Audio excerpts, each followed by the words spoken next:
the Benedictine method.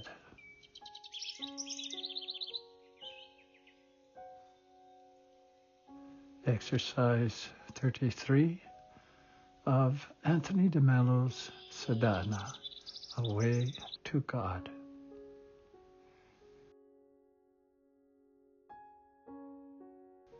This is a form of prayer that was widely used for centuries in the Church and has been attributed to Saint Benedict, who popularized it and refined its use. It has traditionally been divided into three parts: Lectio, in Latin for sacred reading; meditatio, meditation; and oratio, prayer. Here is one way of practicing this form of prayer. Start by quieting yourself in the presence of God.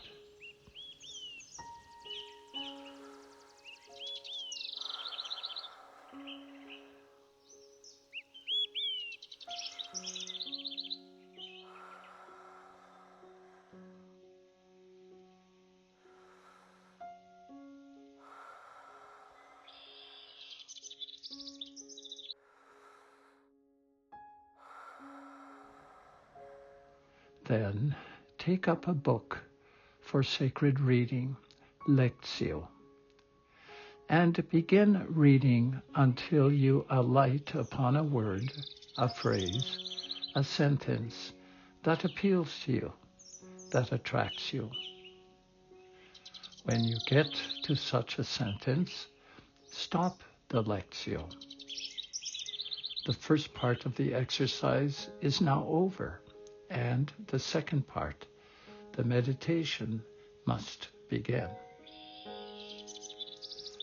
Almost any book will do, provided it is likely to foster unction and prayer rather than speculation.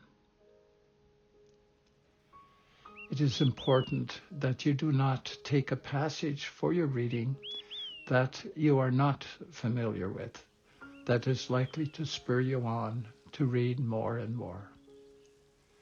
The purpose of this reading is to awaken your heart to prayer, not to stimulate your mind to curiosity.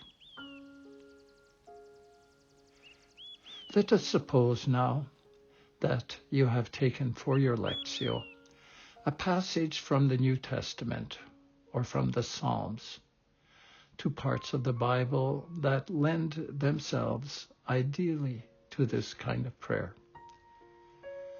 I shall take as a sample one of my favorite passages, John chapter 7, verses 37 to 38.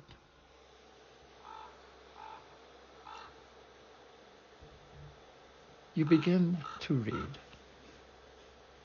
The last day of the feast was the most important. On that day, Jesus stood up and said in a loud voice, "If anyone is thirsty, let them come to me and drink. The one who believes in me, streams of living water will pour out from their heart." And let us suppose that you are gripped, as I always am, by those words, "If anyone is thirsty, let them come to me and drink." Then the Lectio stops and the meditatio begins. The meditatio is done not with one's mind, but with one's mouth. The mouth of the just person shall meditate wisdom, we are told in the Bible.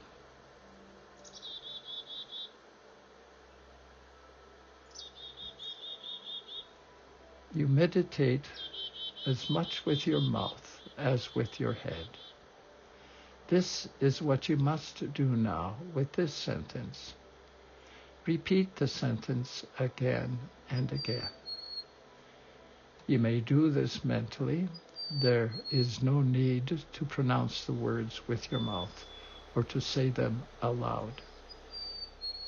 What is important, however, is that you keep repeating these words, even if you do so mentally, and reduce your reflection on their meaning to the barest minimum.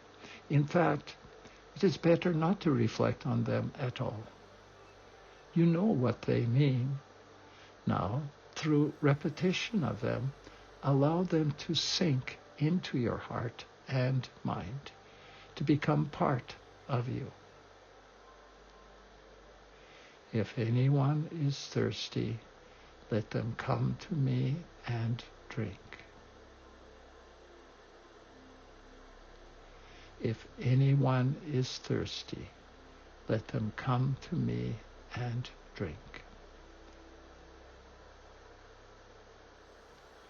If anyone is thirsty, let them come to me and drink. If anyone is thirsty, let them come to me and drink. If anyone is thirsty, if anyone is thirsty, if anyone is thirsty,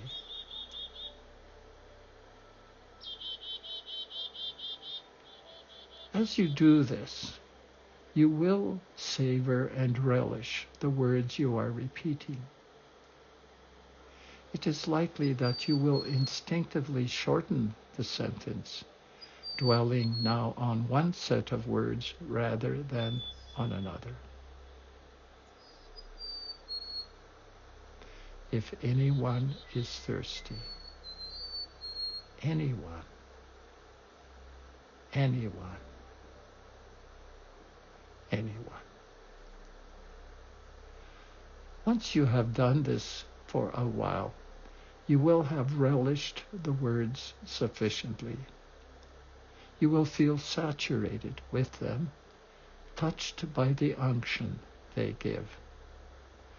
Now is the time to stop the meditation and start the prayer, the oratio. How is the oratio made?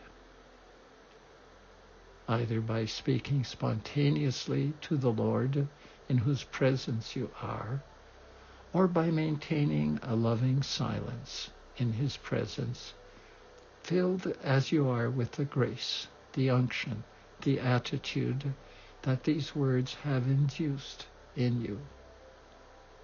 Thus, you might proceed somewhat in this fashion. Anyone, anyone, anyone. Do you really mean that, Lord? Are you ready to give anyone living water to drink? Is it true that we need no qualification except that of being a person? That it does not matter if I am a sinner or a saint, if I love you or I don't, if I have been faithful to you in the past or not? That it is enough that I am just a thirsty person and that I come to you?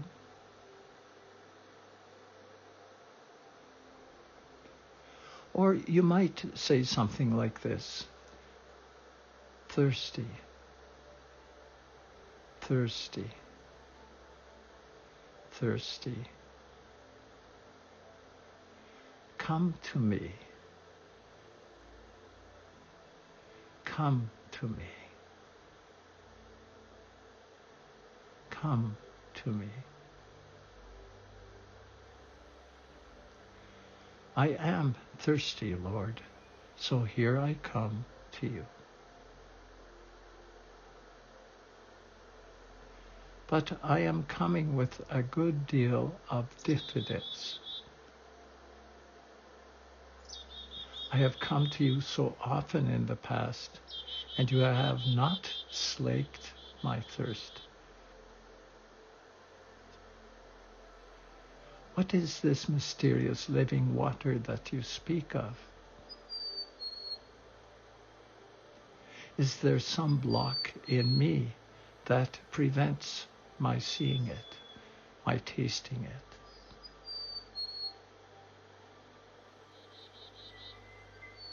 Pray spontaneously in this fashion, or just stay in loving silence before the Lord, as I suggested above.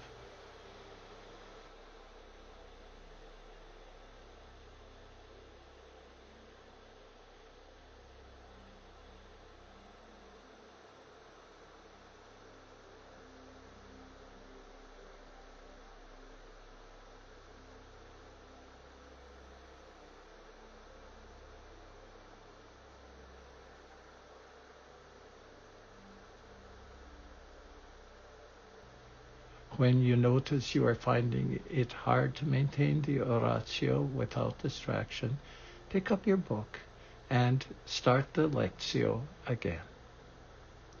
Go ahead in the passage you have chosen until you alight upon another sentence that appears to you. You will find in the Psalms a gold mine for the practice of this form of prayer. Who can resist the force of phrases like these that are found lavishly scattered all over the book of Psalms? Psalm 63. My body pines for you like dry, weary land without water. On you I muse all through the night. Psalm 27. One thing I long for, to live in the house of the Lord. It is your face, O Lord, that I seek. Psalm 130. My soul is longing for the Lord, more than watchmen for the daybreak. Psalm 62. In God alone is my soul at rest. My help comes from him. Psalm 20. Some trust in chariots or horses, but we in the name of the Lord. Psalm 18. In my anguish I cried for help. God is the rock where I take refuge. You, O God, are the lamp of my darkness. With you I can break any barrier. God is indeed a shield to all who take refuge in him.